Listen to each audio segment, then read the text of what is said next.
So just how wide will this net get? Adnan Zulfiqar is a senior fellow at the University of Pennsylvania Law School, and he joins us now live from Philadelphia with some insight into all of this. And as I mentioned, you're coming to us from the U.S. state of Pennsylvania, so let me start there. Erdogan saying about 4 days ago, Turkey will not be run from a house in Pennsylvania, alluding to this cleric, Gulen, who's living in exile there in your state. Give me your sense on where this thing stands. Obviously, Turkey trying to put a lot of pressure on the U.S. to extradite him, but also this tightening of the net, removing more people. What do you make of all of this?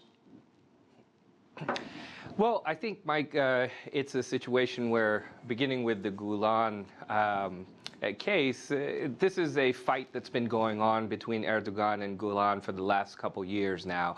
And the purge that we're seeing taking place currently as a result of the coup actually has a precursor where the AKP government had been systematically trying to purge elements that they felt were connected to Fethullah Gulen out of various industries in Turkey, particularly the financial industry, media. So you saw wholesale takeovers of media organizations, etc., and of course the education industry. It's not a surprise that we see a purging of 15,000 plus individuals, because really the focus of the Gulen movement has been on education and building schools, secondary schools to university level as well. And so the presence of Gulen supporters makes sense. Now, the challenge that Erdogan faces is that extraditing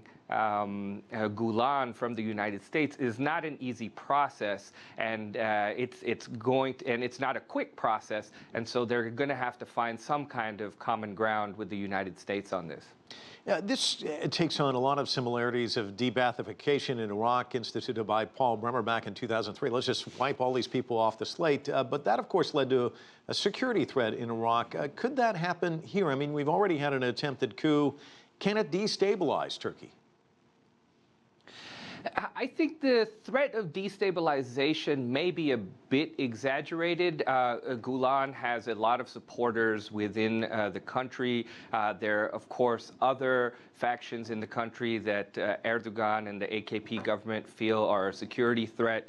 So you have sort of Kurdish resistance on the border with Syria. You have the ISIS threat as well. So there are multiple things that could potentially destabilize Turkey. But I think what was very instructive about the coup was that it failed precisely because you had major divisions within the military, and you had senior officers and lower level officers who were not part of this coup, who had a loyalty to, if not Erdogan, maybe the democratic process. And so that bodes well for the idea of destabilization not happening.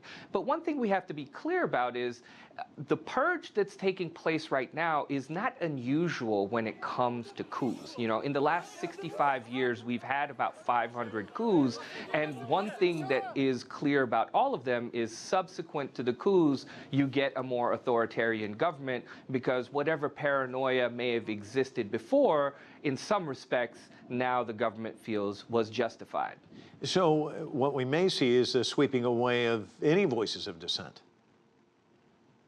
Yeah, I mean, the hope that I have is that one of the things we saw within the coup and sort of as soon as it happened was these traditional opponents of Erdogan and fierce opponents with the different parties in Turkey actually came out against the coup and came out against this sort of takeover by the military. That was in many respects unprecedented. And my hope is that it presents an opening for Erdogan and these other parties to find some common ground where dissent can exist, you know, and dissent can exist, and that it's not seen as a security threat overall. But I do think we're going to have an initial period where, at least with regard to elements in the military that are seen as a threat and people who are seen as affiliated with Gulen, are going to bear some of the brunt of this sort of reaction from the government.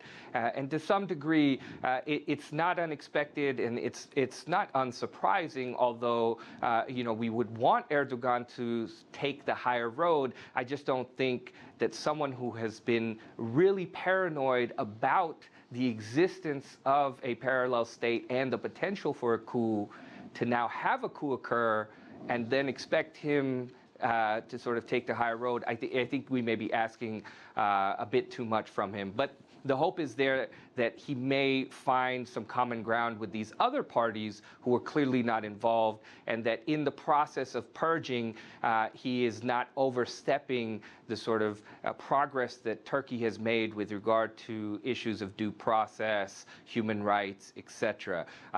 He had been scaling back on that, to be honest, prior to this coup, and so one is worried that this may give him more justification to do more along those lines. Adnan, thanks so much for joining us. Really appreciate it.